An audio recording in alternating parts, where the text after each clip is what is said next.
Salut les amis Cancer et bienvenue dans votre guidance sentimentale pour le mois de septembre 2021. J'espère que vous allez bien et que vous avez tous la forme, la santé, le moral. Donc c'est parti, on va aller retourner les cartes.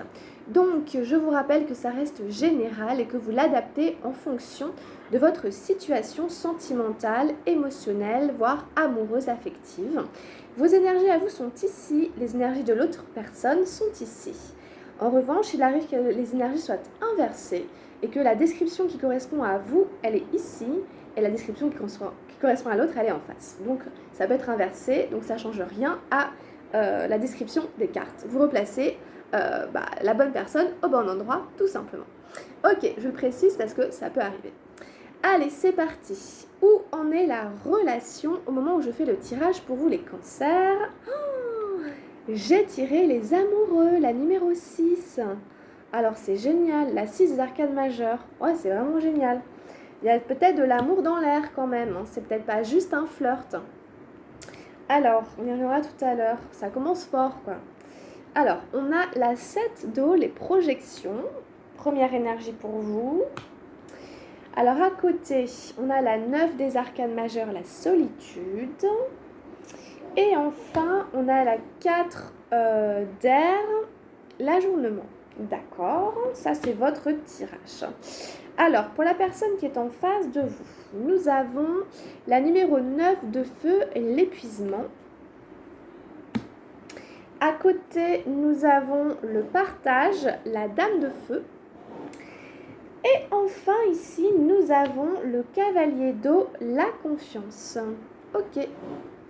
Et on ira retourner la carte de direction de la relation un petit peu plus tard.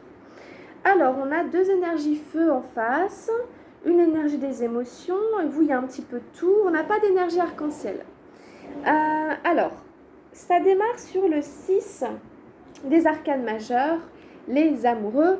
C'est la plus belle carte du tarot quand on parle d'amour, bien entendu.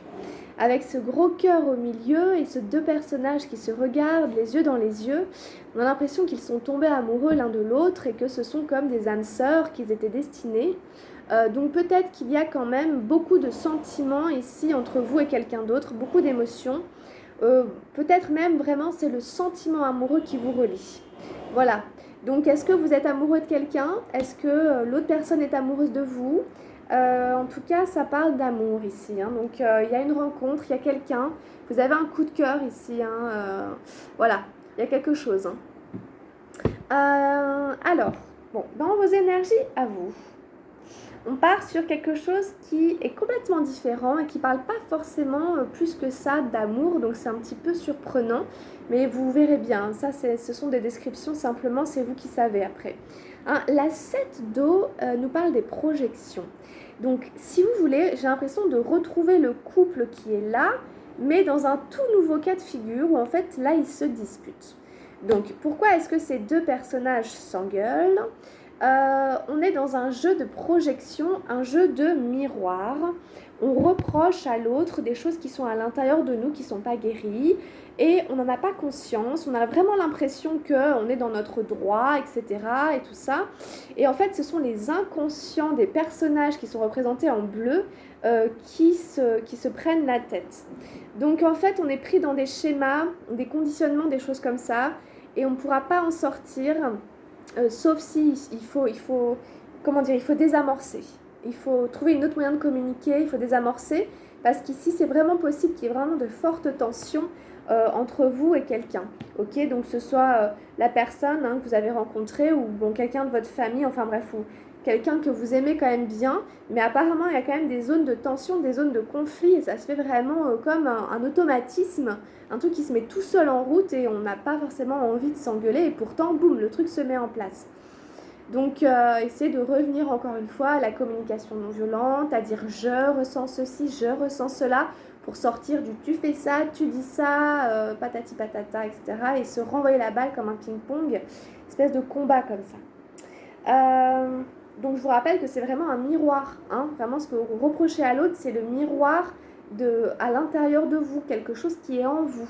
Et ça fait simplement écho. Donc c'est à vous aussi à aller voir à l'intérieur pourquoi ça résonne aussi fort ce qui se passe ici chez l'autre. Donc peut-être besoin d'une petite introspection, d'aller voir ici au-dedans. Alors du coup, le tarot vous invite, enfin il y a cette espèce de solitude. Du coup, peut-être qu'on vous invite à vous retirer un petit peu dans votre grotte pour ne plus alimenter éventuellement des discussions houleuses. Ou alors peut-être que vous-même, vous allez vous retrouver en situation un petit peu d'isolement.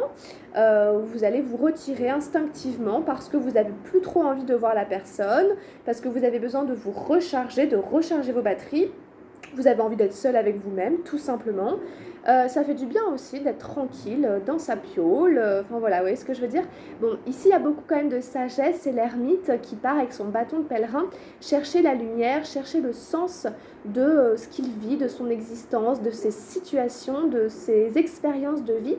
Quelles leçons il y a à tirer, qu'est-ce qu'il doit comprendre, où est-ce qu'il doit avancer.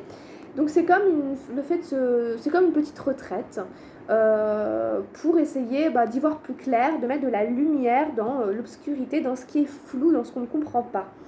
Donc je pense que ça peut aussi inviter à une petite forme d'introspection et surtout de se retirer du jeu des projections pour pas que ça empire et puis pour préserver aussi son bien-être, ses énergies, etc. Bon, c'est possible que vous vous sentiez du coup un petit peu seul. Après, c'est à vous à essayer de ne pas subir cette solitude, essayer d'en faire quelque chose de constructif, que vous êtes mieux avec vous-même, que comme on dit, vous mieux être seul que mal accompagné. Au moins, voilà, vous pouvez apaiser vos énergies, vous détendre, être en paix, sans tout le temps vous prendre la tête, etc. Donc voilà, c'est peut-être pas plus mal, ok ?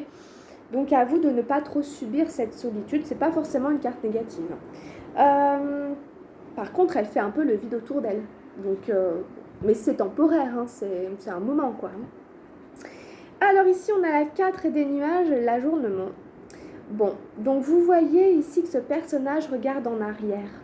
Voilà, donc vous avez peut-être un peu de nostalgie, plus ou moins, un peu ou beaucoup, peu importe, c'est vous qui savez, par rapport à quelqu'un peut-être, ou par rapport à une relation, ce que vous avez connu. Enfin, il y a quelque chose qui fait que vous procrastinez, que vous remettez à demain, que peut-être que vous êtes nostalgique, que vous avez des souvenirs avec une personne et c'est difficile de vous projeter vers l'avant. C'est difficile d'envisager l'avenir, etc. Vous n'avez pas forcément envie d'ailleurs. Mais du coup, vous restez dans des énergies un peu basses parce que vous êtes gris, si j'ose le dire ainsi. Et donc ça veut dire que c'est pas très coloré, ça veut dire qu'il n'y a pas beaucoup de joie, il n'y a pas beaucoup d'engouement. Il n'y a pas d'engouement dans le moment présent, il n'y a pas d'engouement pour l'avenir, il n'y a pas d'engouement, il n'y a pas d'euphorie, comment on dit, d'excitation, enfin bon, vous voyez, pour ce qui va arriver après. Vous êtes plutôt tourné vers le passé. Donc à mon avis, il y a eu une belle histoire en fait, hein, et puis vous la regrettez un peu. C'est derrière que sont les couleurs, donc bon. Si les couleurs sont derrière, écoutez, gardez le meilleur, gardez les bons souvenirs, mais rien n'empêche quand même de vous reconstruire et de reconstruire une nouvelle relation, elle aussi colorée, euphorique, enfin bon, vous voyez, joyeuse, gaie, essayez de... Bon, voilà, faites un tout petit peu attention avec la solitude, l'ajournement, à pas être trop dans des énergies down, hein, en mode je m'isole et puis en plus je suis dans mes souvenirs et puis voilà, donc ça va qu'alimenter la grisouille là, hein, donc essayez quand même de faire les choses qu'il y a à faire, essayez d'aller de l'avant, essayez de profiter des moments où vous êtes avec vous-même pour vous faire plaisir, écouter la musique que vous aimez, lire un bon livre, être créatif, aller chercher des enseignements, pratiquer la méditation, prier, enfin ce que vous voulez. Voilà. Alors, voilà un petit peu ce qu'on peut dire. Bon, alors, en face de vous, on a un autre numéro 9 qui est donc l'épuisement, le 9 de feu. Bon, donc ici, on est crevé, on est fatigué, il se passe quelque chose qui fait qu'on est vraiment vidé de ses forces. Donc, c'est pas facile évidemment. Ce personnage, vous voyez bien, tout est cassé entre guillemets autour de lui. Puis alors il est incapable de tout réparer. Il y a trop de travaux. C'est trop le bazar. C'est trop le bazar là. Il y a trop à faire. Donc Si jamais cette personne est dans cet état-là, ça peut être un burn-out, ça peut être un épuisement vraiment physique, psychologique, émotionnel, enfin un espèce de ras-le-bol, du coup on ne trouve plus l'énergie pour redémarrer. Ici il faut se reposer, il faut vraiment se reposer, il faut dormir, il faut bien manger, bien dormir, faire un peu de sport, essayer de prendre de la vitamine C, tout ce qu'on peut pour essayer de retrouver de l'énergie, de la motivation. Parce qu'ici, il y a quelque chose qui nous a mis complètement à plat. Donc, est-ce que c'est les disputes? Est-ce que c'est une situation qui ne s'est pas passée comme on aurait voulu? Et du coup, une déception, quelque chose qui nous met complètement par terre. Cette personne ne va pas très très fort, ça ne pourra pas aller plus mal, c'est un numéro 9, donc après on change de cycle, on change d'énergie, mais par contre là, on va au bout de ce truc et après il faut vraiment recharger les batteries. Peut-être que cette personne, elle aurait besoin d'être dans le partage. On lui dit ici, essaie de passer des moments avec des personnes que tu aimes bien. Invite-les à manger, prépare un petit repas, même si tu es un peu fatigué, ça te fera du bien d'être dans le partage ici. Donc de ne pas rester trop seul justement, là c'est un peu l'inverse de vous. Cette personne, on l'invite plutôt à partager, peut-être aussi partager son ressenti, partager que elle est fatiguée, je sais pas, appeler quelqu'un, parler, passer un moment, aller se balader, voilà. Mais ici, voilà, c'est peut-être il y a besoin ici de vraiment se retrouver avec cette chaleur de cette dame de feu très maternante aussi. Ça peut être une maman par exemple, le fait d'aller manger chez sa mère qui lui a préparé à manger et puis va la rebooster en lui disant que ça va aller, etc. Ça peut être vraiment quelqu'un aussi qui joue ce rôle dans la vie de l'autre personne pour essayer de lui apporter un peu de chaleur, d'amour, d'affection, ici voilà, de partager ici avec quelqu'un. Donc c'est une belle carte qui vient soutenir ici, toujours dans les mêmes énergies de feu, ce personnage un petit peu beaucoup épuisé. Et en plus, on continue assez bien parce qu'on a la confiance ici, le cavalier d'eau. Donc en fait, si vous voulez, là, l'univers, il dit à cette personne, aie confiance quand même. Aie confiance malgré tout dans l'univers, aie confiance dans ce que tu ne connais pas, aie confiance en l'inconnu, aie confiance en l'avenir, en la vie, etc. Il faut reprendre confiance, il faut retrouver ici la racine un petit peu de la confiance en soi et de la confiance en la vie aussi pour pouvoir redémarrer, remettre le pied à l'étrier et se relancer à nouveau dans quelque chose, au moins prendre soin de soi et se rebooster. Voilà, confiance en la vie, etc. On voit un personnage qui vole. Alors, on ne sait pas comment il a atterri là, mais il a dû faire le grand saut. Et puis constater qu'il volait en prenant le risque, que peut-être, voilà. Donc il y a toujours un risque à prendre, mais c'est que comme ça qu'on peut vraiment s'éclater, qu'on peut connaître le bonheur, l'extase, le fait de planer. c'est imagé, c'est symbolique. Voilà, il y a un petit risque à prendre, mais il faut toujours faire le pas vers l'inconnu pour découvrir le meilleur aussi. Donc ici, une énergie des émotions, ayez confiance ici pour le personne, ayez confiance en vous, ça va aller, ça va aller, ça va passer, voilà quoi. On est sur du bleu, de la communication, de la foi, le chakra du cœur avec le rose, etc. Donc des belles énergies quand même en fait, avec la dame de feu et la confiance, franchement c'est quand même pas mal. Voilà, et puis alors en carte de direction, qu'est-ce qu'on a eu? On a encore eu une énergie de feu, la numéro 2, les possibilités. Ok, beaucoup d'actions quand même dans votre tirage au final. Donc, ici, peut-être que vous et l'autre personne, vous allez envisager d'autres possibilités. Alors, est-ce que c'est d'autres partenaires? Est-ce que c'est... par exemple, d'autres manières de vivre votre relation, peut-être qu'elle passe sur un autre plan, peut-être on va plus loin dans l'engagement, ou alors on revient un petit peu puis on part sur une amitié, on redéfinit des bases. Il y a d'autres manières de vivre la relation, de se voir, de se parler, d'entretenir, etc., où il y a peut-être d'autres possibilités. Donc ici, il va y avoir un élargissement du champ des possibles entre vous et cette personne. Donc ça va un peu défocaliser et prendre un peu de hauteur, prendre un peu de recul pour envisager peut-être les choses d'une nouvelle manière, d'une autre manière. Faites comme l'oiseau. comme dit la chanson, comme cet aigle ici, prenez de la hauteur. Si vous avez voilà, focalisé sur une personne, bah, il y en a peut-être d'autres aussi qui seraient des partenaires potentiels, par exemple, autant vous, enfin pour vous que pour l'autre personne. Et c'est peut-être quand même intéressant de le prendre en compte avant de s'élancer sur sa proie. Voilà, donc ici, voilà, c'est une belle énergie, simplement de prendre de la hauteur, un peu de légèreté aussi, etc. Enfin, je veux dire, pas trop de sérieux en mode, voilà, il y a une espèce de recul qui est pris, qui peut faire du bien, on met un peu d'air ici et c'est pas mal, quoi. Euh, donc vous verrez un peu comment ça se passe, en tout cas le champ est ouvert. Voilà. Alors, qu'est-ce qu'on a avec Gaïa, hein? J'ai déjà tiré la carte, mais je ne l'ai pas regardée, hein. Je vais la découvrir avec vous. Nous avons eu, oh, le 9 de cœur, très joli. Épanouissement, harmonie et protection. C'est la numéro 37. Alors, on a pas mal de 9. C'est le troisième 9.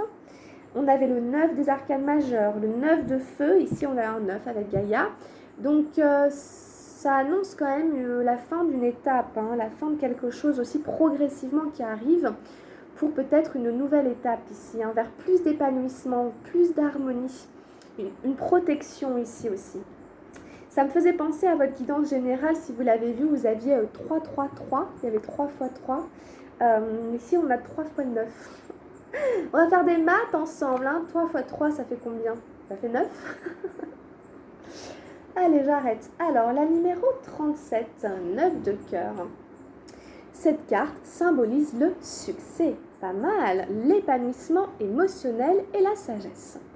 Quelque chose qui vous est cher et auquel vous avez beaucoup travaillé va trouver une issue positive. Cela marquera le début d'une période de paix et d'harmonie et vous apportera beaucoup de satisfaction. Vous vous épanouirez émotionnellement. Ce que vous vous êtes acharné à créer et à accomplir vous a été accordé et restera protégé tout au long de la route. La lumière brille sur vous et répand ses bienfaits dans votre vie.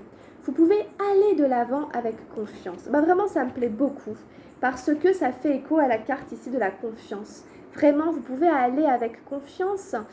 Vos efforts, en fait, vont être récompensés, hein.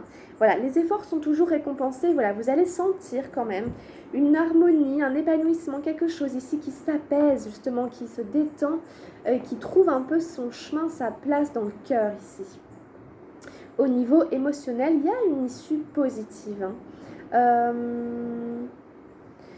Sagesse, issue positive. Quelle que soit la décision que vous allez prendre avec cette personne, ce sera une décision qui va vous apaiser. D'accord? C'est comme ça qu'il faut le voir. Et en effet, vous voyez, après tous ces 9, il y aura la période des 10. Ça marque le début d'une période de paix et d'harmonie, hein. C'est un peu ce que je disais, hein. Après, ça va être beaucoup plus calme, apparemment. Alors, affirmation positive, je suis bénie, je suis protégée, je suis reconnaissant, je suis comblée, je suis amour.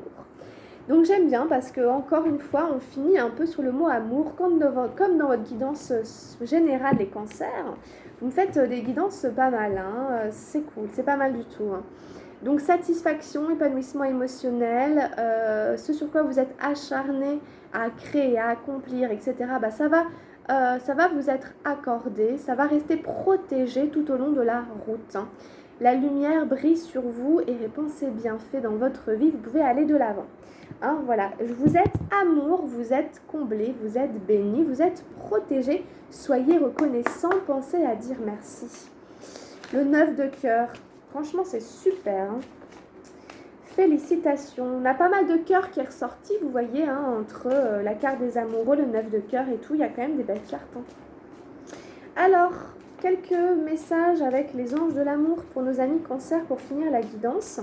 Donc je vous rappelle que si vous voulez une guidance personnalisée avec moi, écoutez, vous pouvez me demander, me contacter via mon mail ou Instagram, Messenger, m'envoyer un message et on fait une guidance sur un thème, un sujet de votre choix pour y voir un petit peu plus clair.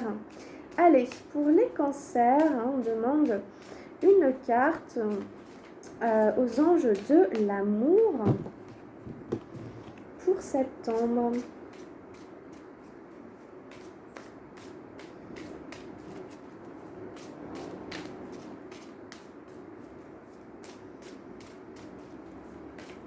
Alors, qu'est-ce que nous avons tiré? Exprimez votre amour. Lancez-vous, faites le premier pas. Il y a l'idée de s'élancer, comme on avait vu tout à l'heure avec la confiance. Il y a l'idée de s'élancer dans le vide, de oser. D'oser tenter quelque chose et de prendre le risque de se casser la figure. Mais bon, en même temps, c'est excitant, c'est palpitant, c'est après... on sait pas, non mais bon, je plaisante, hein, mais allez-y quoi, dites à la personne, bah écoute, tu me plais bien, bah écoute, je t'aime bien, bah écoute, j'aimerais bien passer plus de temps, bah écoute, moi j'ai tel sentiment, voilà quoi, exprimez vos sentiments, tout simplement, avec cette forme d'innocence, avec cette forme de, pas de fragilité, mais d'innocence et de vulnérabilité qui rend les choses belles aussi. Hein, pour peu qu'en face, apparemment, vous avez quelqu'un qui est prêt à recevoir ce que vous avez à dire. Hein. Faites le premier pas. Quoi. Lancez-vous, faites le premier pas, il n'y a rien à craindre. Hein. On ne peut pas perdre ce qu'on n'a pas déjà. Donc, pas grand-chose à perdre, juste à prendre un risque. Allez, encore une carte. Alors, un petit message. Nous avons... Bon, on a quand même la tromperie qui a sorti. Alors bon, quelqu'un porte le masque de la tromperie dans cette relation. À voir, est-ce que quelqu'un n'est pas tout à fait vrai pour certains cancers? Est-ce que vous avez quelqu'un qui peut vous cacher des choses? Peut-être. On ne sait pas, les gens, des fois on ne les connaît pas à fond. Hein. Des fois on ne connaît pas les gens à fond, on peut se tromper sur eux. Donc prenez le temps aussi de vous connaître, de bien savoir à qui vous avez affaire. Hein. C'est important. Hein. Alors, encore un petit message pour nos amis cancer. Je vais prendre celui-là. On a libérez-vous. Il est temps de reprendre le contrôle de votre vie. Voilà, en tous les cas, sentez-vous libre de vous exprimer, sentez-vous libre d'aimer, sentez-vous libre d'avoir confiance, de oser. C'est une forme de liberté. Hein. Je ne me mets pas de moi-même, je ne me laisse pas emprisonner par des peurs, par des contraintes, je ne sais où, je ne sais quoi. J'ose, je tente, c'est comme ça que je me libère aussi. Voilà les amis, cancer, bah écoutez, normalement j'en prends pas plus. Hein, normalement j'en prends que 3. Donc voilà, lâchez prise ici, laissez cette situation se dérouler jusqu'à son terme. Il faut aller au bout des choses pour qu'ensuite d'autres choses puissent arriver. Une nouvelle phase de votre vie, des nouvelles énergies puissent arriver. Donc lâchez ce qu'il y a à lâcher et puis osez. Voilà les amis cancer, bah écoutez, merci de m'avoir suivi. J'espère que la guidance vous aura plu et qu'elle saura vous apporter des petits conseils, des petits messages pour votre vie sentimentale du mois de septembre. Voilà, n'hésitez pas à prendre rendez-vous avec moi si vous en ressentez le besoin. Allez voir aussi votre guidance générale et vos guidances votre signe ascendant et lunaire. Ça pourra venir compléter celle-là. Bah, écoutez, quant à moi, je vous souhaite un très bon mois de septembre. Prenez bien soin de vous et je vous dis à très vite pour la suite de l'aventure. Voilà, gros bisous et à très bientôt. À très vite. Bye bye.